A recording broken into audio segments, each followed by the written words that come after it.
And while stocks took off, the economy plodded along but showed some signs of improvement. Jobs are starting to be created, and the unemployment rate is slowly coming down, although still sitting at 7%.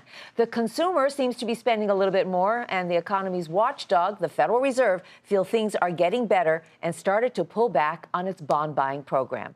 Stephen Leisman and Hampton Pearson have been our go-to guys on all of this.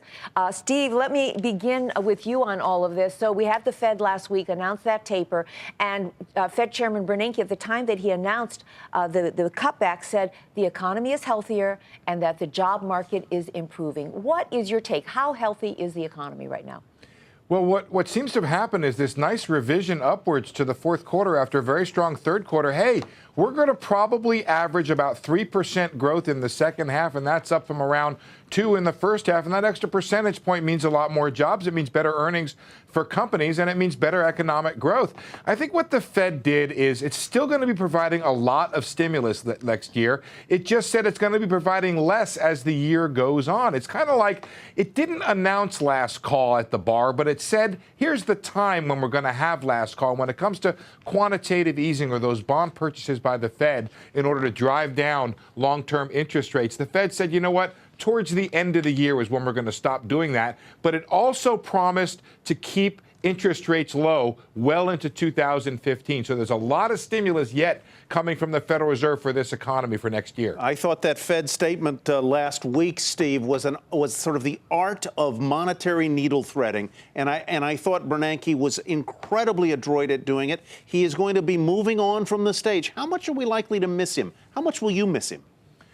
Well, I think he was the right guy at the right time for a financial crisis. He was an expert in the Depression, and that was very instructive for him for keeping really the gas pedal down on the economy, even while many around him said that he should draw back. I think he's going to be missed, but I also know that Janet Yellen is also known as a monetary policy expert. She was there during the financial crisis, and I think what we're hearing is that policy is going to continue very much the way it has. Hampton, you cover the job market for us, and every month you tell us, what happened in that monthly jobs report that investors, everybody is waiting on. I mean, what is your take? Still, a lot of people are out of work, right?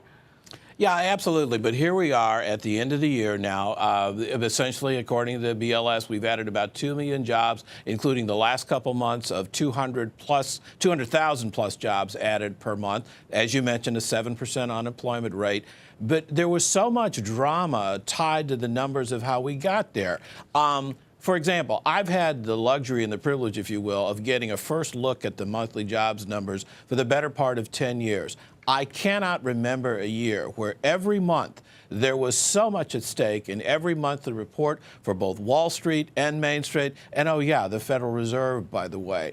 We even had changes in terms of security measures being increased to make sure that there were no leaks of the data. There was even a challenge, if you will, to components, the two major components of the jobs report, the household survey and the employment survey, as to how those things were calculated. So much riding on those monthly jobs numbers for Wall Street and Main Street.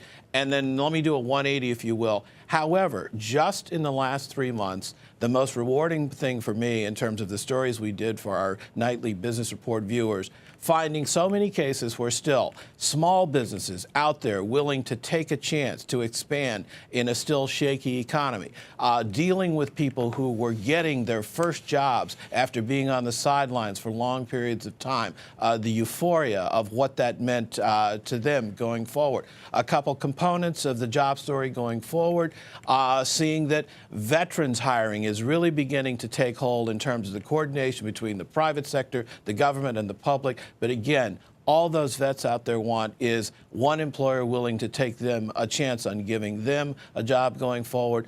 And even again, those small business stories of a young lady who ran a small business in Baltimore that had been a family business for generations, her business expanding and hiring, selling of all things, fire alarms, so those Wall Street to Main Street type stories really made it all worthwhile. And the job story was just so huge in 2013. Steve, Hampton hits on the idea of confidence coming back among small business owners. I, for one, what do I know? But I was surprised that unemployment did drop to 7% as quickly as it did. Do you think that there is a growing confidence about the economy's ability to sustain itself into 2014?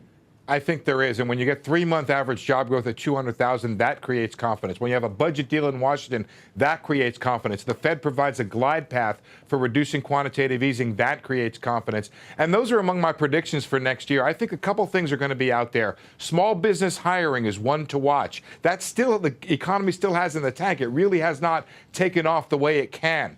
Capital spending by businesses is going to be another, I think, interesting sign of confidence out there. They have held back. They've held onto their cash or distributed it to shareholders. They haven't really bought stuff. And that kind of capital spending can create even more job growth. Finally, Tyler, I'm looking for some serious synchronized global growth. Japan, the U.S., and Europe combined could have their best year since 2005. I went back and looked. We haven't had a single year without at least 1 quarter of negative growth from one of the big three. 2014 could be that, and that's going to create interesting investment opportunities and interesting growth opportunities here in the United States. Okay, you know, Steve, we hear all the time from CEOs, they're worried about uncertainty. I'm hoping you're right. They're going to start talking about feeling confident. Thanks so much, guys, for joining us tonight. Steve Pleasure. Liesman and Hampton Pearson joining us from Washington.